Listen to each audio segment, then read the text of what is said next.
All right, last one for now. I am thoroughly convinced that my dear friend Jean is trying to kill me. She requested Arlo Guthrie's Alice's Restaurant. This is an 18-plus minute song, which means my arms will fall off. However, she also knows I am always up for a challenge. So, thankfully, it does not have a lot of song lyrics.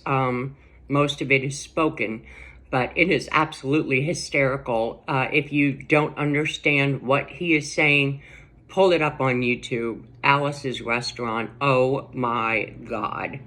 Thanks, Jean. Here we go.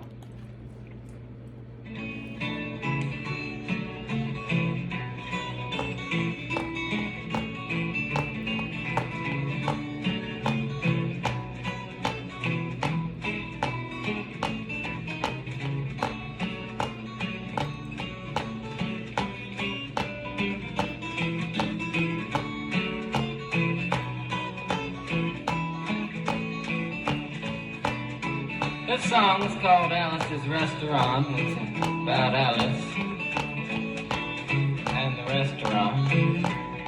But Alice's Restaurant is not the name of the restaurant, that's just the name of the song. And that's why I call the song Alice's Restaurant.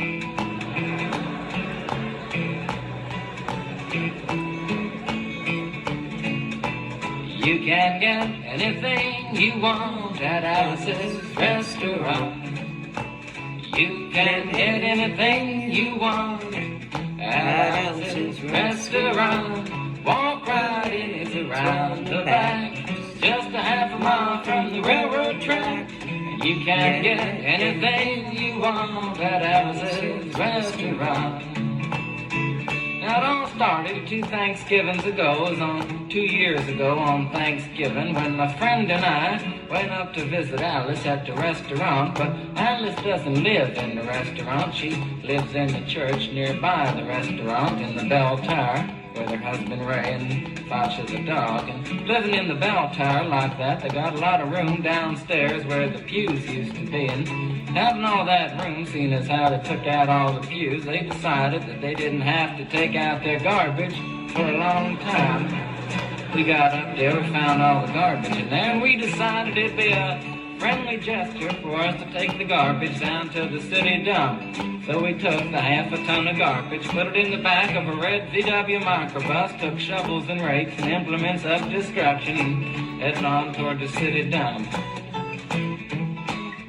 Well, we got there, and there's a big sign and a chain across the dump saying closed on Thanksgiving, and we had never heard of a dump closed on Thanksgiving before, and with tears in our eyes, we drove off into the sunset looking for another place to put the garbage.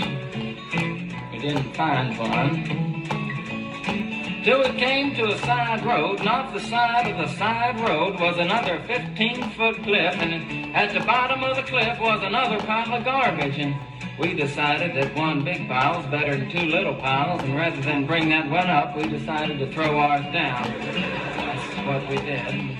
Drove back to the church, had a Thanksgiving dinner that couldn't be beat, went to sleep and didn't get up until the next morning when we got a phone call from Officer Obie. He said, "Kid, we found your name on an envelope at the bottom of a half a ton of garbage. Just wanted to know if you had any information about it." And I said, "Yes, sir, Officer Obie, I cannot tell a lie. I put that envelope under that garbage." After speaking over it for about 45 minutes on the telephone, we finally arrived at the truth of the matter and said that we had to go down and pick up the garbage and also had to go down and speak to him at the police officer station. So we got in the red VW microbus with the shovels and rakes and implements of destruction and headed on toward the police officer station. Now, friends, there was only 1 or 2 things that Obie could have done at the police station, and the first was that he could have given us a medal for being so brave and honest on the telephone, which wasn't very likely, and we didn't expect it. Another thing was that he could have bawled us out and told us never to be seen driving garbage around the vicinity again. which is what we expected. But when we got to the police officer station, there was a third possibility that we hadn't even counted upon, and we was both immediately arrested, handcuffed. And I said, Obie, I don't think I can pick up the garbage with these handcuffs on. He said, shut up, kid. Get in the back of the patrol car, and that's what we did. Sat in the back of the patrol car and drove to the, quote, scene of the crime, unquote. I'll tell you about the town of Stockbridge, Massachusetts, where this happened. Here they got 3 stop signs, 2 police officers and 1 police car. But when we got to the scene of the crime, there was 5 police officers and 3 police cars, being the biggest crime of the last 50 years, and everybody wanted to get in a newspaper story about it. And they was using up all kinds of cop equipment that they had hanging around the police officer station. They was taking plastic tire track footprints, dog smell prints, and they took 27 8x10 colored glossy photographs with circles and arrows and a paragraph on the back of each one explaining what each one was to be used as evidence against us. Took pictures of the approach, the getaway, the northwest corner, the southwest corner, and that's not to mention the aerial photography. After the ordeal, we went back to the jail. Obie said he was going to put us in the cell. Said, kid, I'm going to put you in the cell. I want your wallet and your belt. And I said, Obie, I can understand you want my wallet, so I don't have any money to spend in the cell, but what do you want my belt for? And it said, kid, we don't want any hangings. I said, Obie, did you think I was going to hang myself for littering? Obie said he was making sure, and friends Obie was, because he took out the toilet seat so I couldn't hit myself over the head and drown. And he took out the toilet paper so I couldn't bend the bars, roll the toilet paper out the window, slide down the roll, and have an escape. Obie was making sure, and it was about 4 or 5 hours later that Alice, remember Alice? It's a song about Alice.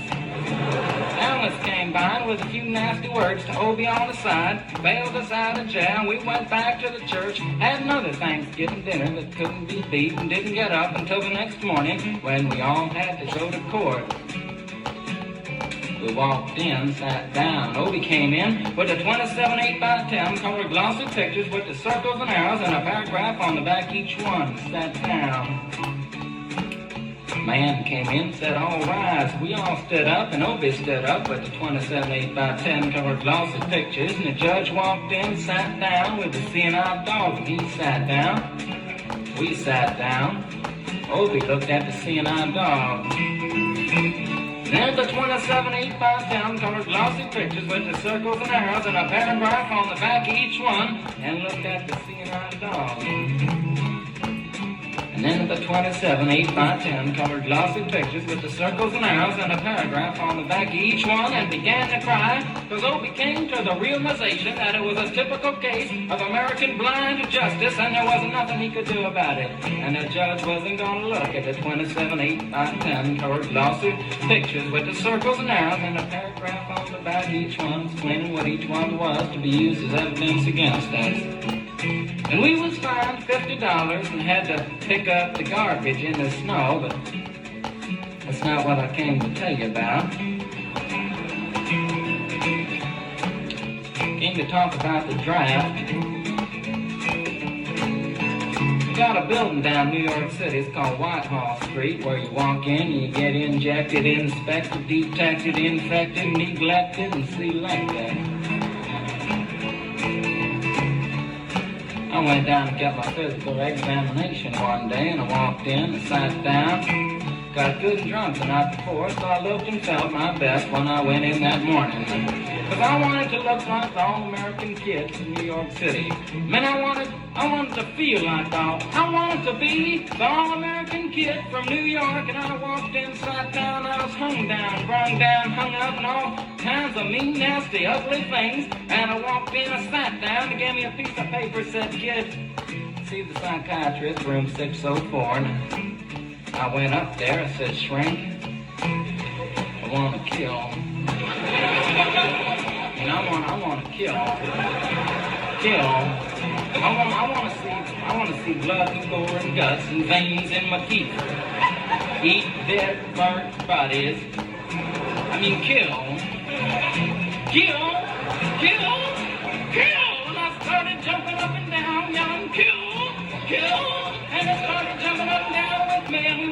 jumping up and down, yelling, kill, kill. And the sergeant came over, pinned the middle on me, stepped down the hall, said, you're our boy. And you feel too good about it.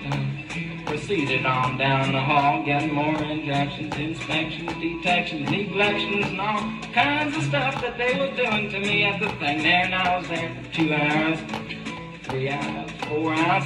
I was there for a long time, going through all kinds of mean, nasty, ugly things, and I was just having a tough time there. And they was inspecting, injecting every single part of me, and there wasn't even no part untouched.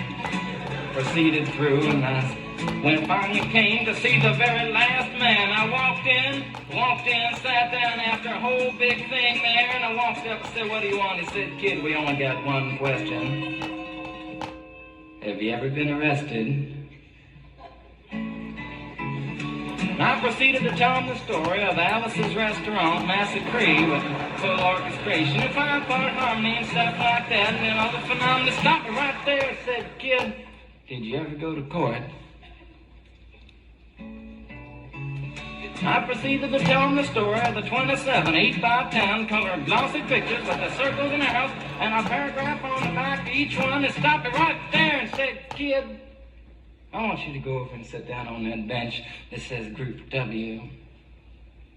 Now, kid.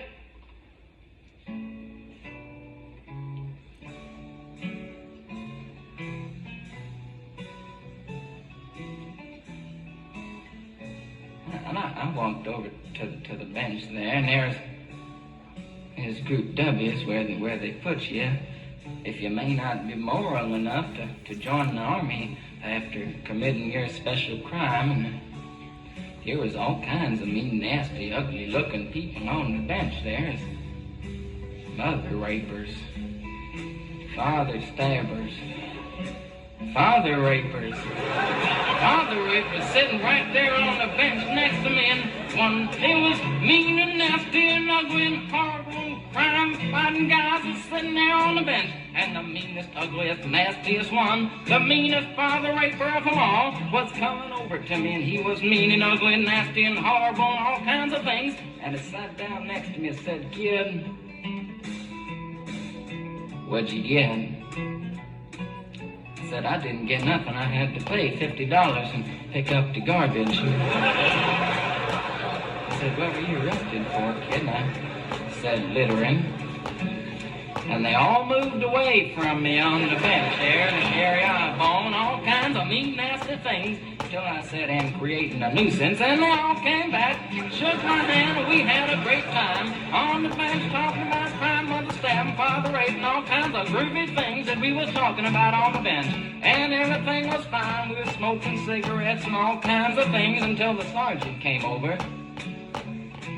had some paper in his hand, held it up, and said, kids, this piece of paper's got 47 words, 37 sentences, 58 words. We want to know details of the crime, time, crime, and that kind of thing. Got to time to about the crime, want to know the rest of the officer's name, and that kind of thing. You got to say in a talk for 45 minutes, and nobody understood a word that he said. But we had fun filling out the forms and playing with the pencils on the bench there. And I filled out the massacre with the 4-part harmony and wrote it down there just like it was, and everything was fine. And I put down a pencil and I turned over the piece of paper, and there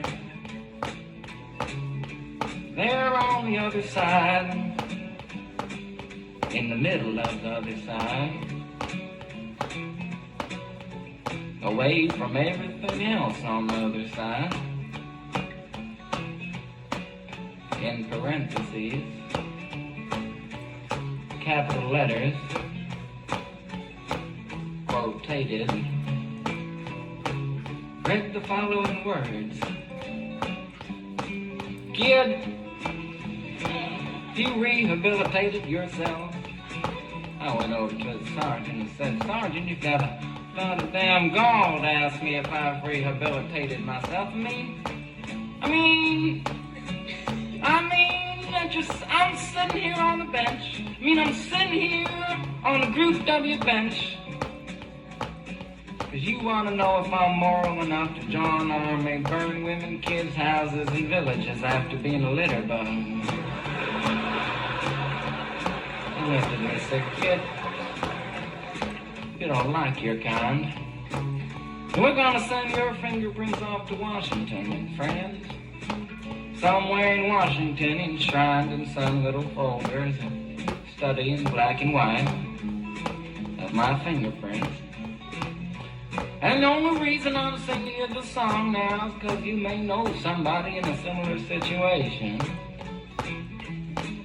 Or you may be in a similar situation, and if you're in a situation like that, there's only one thing you can do, is walk into the shrink wherever you are. Just walk in, say shrink. You can get anything you want at Alice's restaurant and walk out. You know, if just one person does it, they may think he's really sick and they won't take him. And if two people do it in harmony, they think they're both faggots and they won't take either of them. And if three people do it, can you imagine 3 people walking in, singing a bar, Alice's restaurant, and walking out? They may think it's an organization. And can you imagine 50 people a day? I said 50 people a day walking in, singing a bar, Alice's restaurant, walking out. And friends, they may think it's a movement. And that's what it is. The Alice's Restaurant Anti-Massacre movement. And all you gotta do to join is to sing it the next time it comes around on the guitar. With feeling. So we'll wait till it comes around on the guitar here. Sing it when you're done.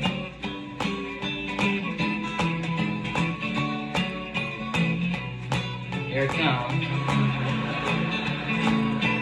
You can get anything you want at Alice's restaurant. You can get anything you want at Alice's restaurant. Walk right in, it's around the back, just a half a mile from the railroad track. You can get anything you want at Alice's restaurant. That was horrible.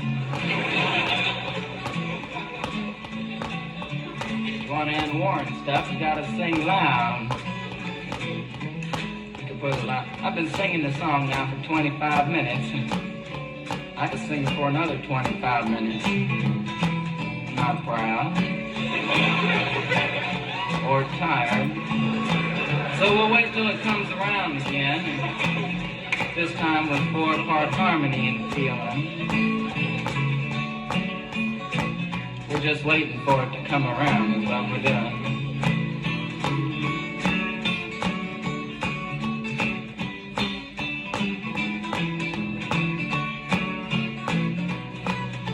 All right now.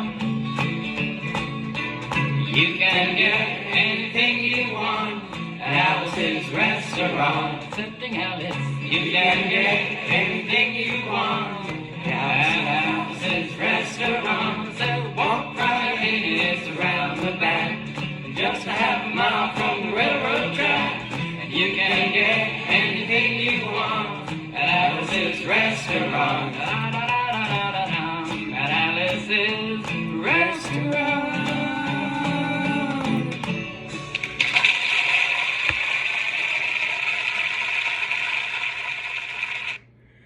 Jean, I love you, girl.